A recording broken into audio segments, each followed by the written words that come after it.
Hey,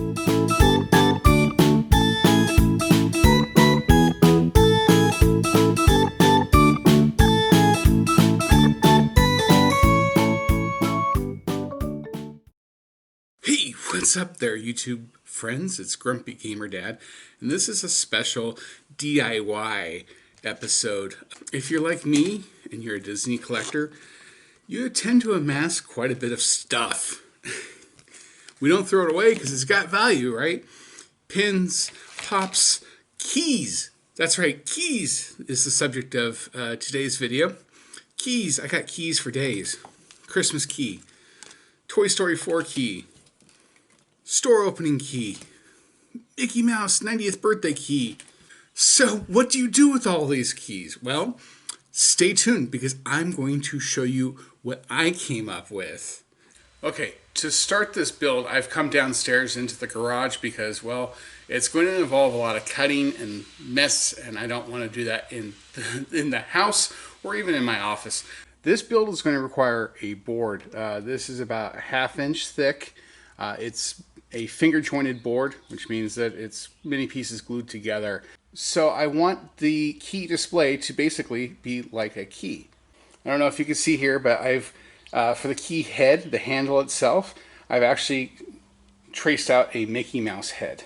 Initially for the base, the key portion itself, I wanted a heart, but I found these that will suffice and give it more of a key feeling. It'll be a little bit more three-dimensional, and I'll paint these a different color as well.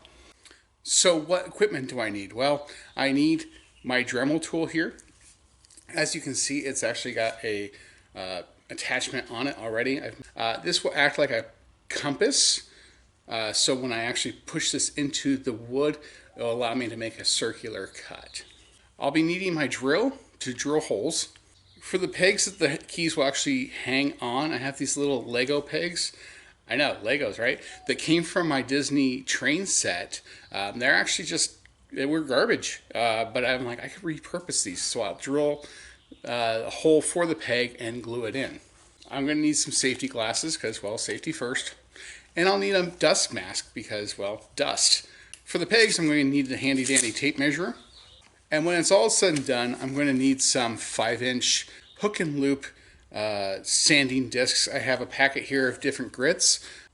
Now this could be done with a jigsaw if you don't have a Dremel tool. I'm going to use the Dremel tool only because of that circular feature I have on there. Also for the straight portion, I'll probably use my skill saw because, well, it's easier to make a straight line with that. Now we're ready to start cutting.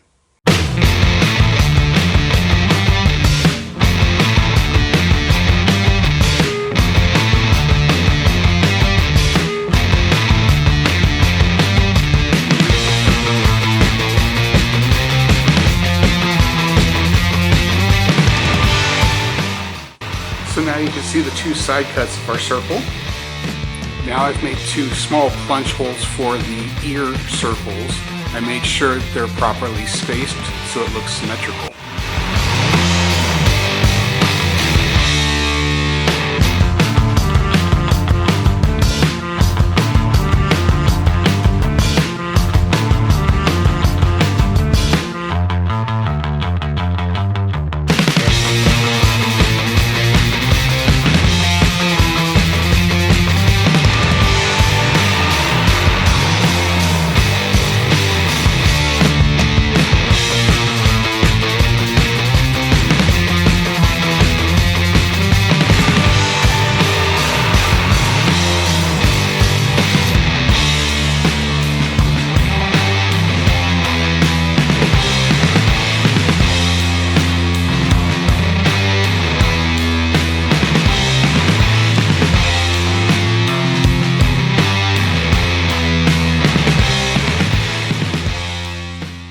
So I'm done with all the cutting. You see I've got the basic key shape here. I've got the head of the key here. I had more trouble with the Dremel tool than I did actually with the skill saw. All right, so we've cut it out and now it's time to sand this thing down.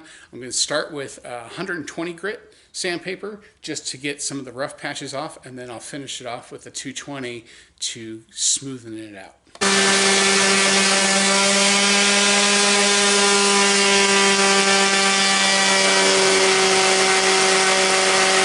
Now that all the sanding's done, I'm going to drill the holes for my little pegs here.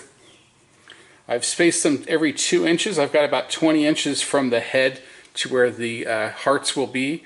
So I should be able to accommodate about 10 keys. So I'm just going to take some of this wood glue here and dab it over the holes so I can put the pegs in. This, of course, is the back side. I'm using plastic pegs. All right, and there we have it. Our key has pegs to hold the keys. They'll actually hang off these pegs. So I'm just going to let this glue dry, and then I'm going to spray paint it. We'll paint the hearts separately.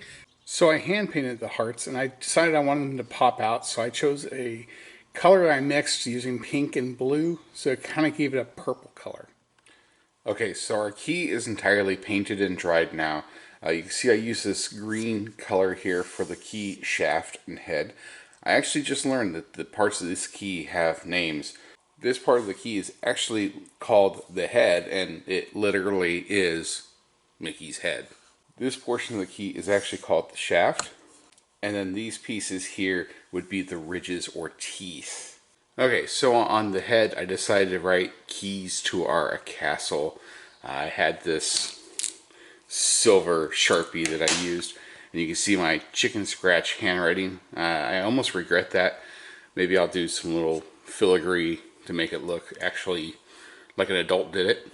I'm going to add some fasteners to the back so I can hang it, and then I will be able to hang the keys.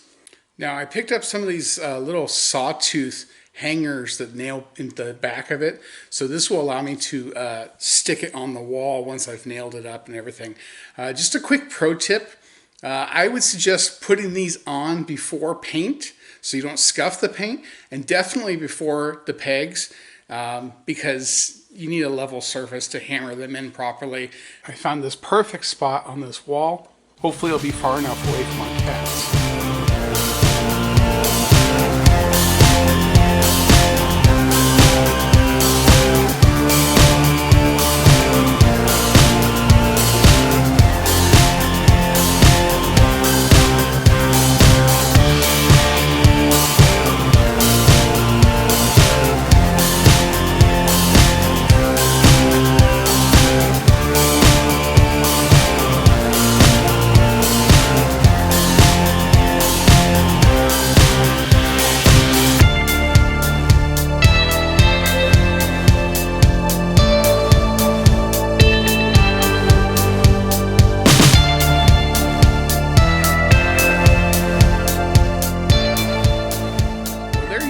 There's my DIY Disney key holder.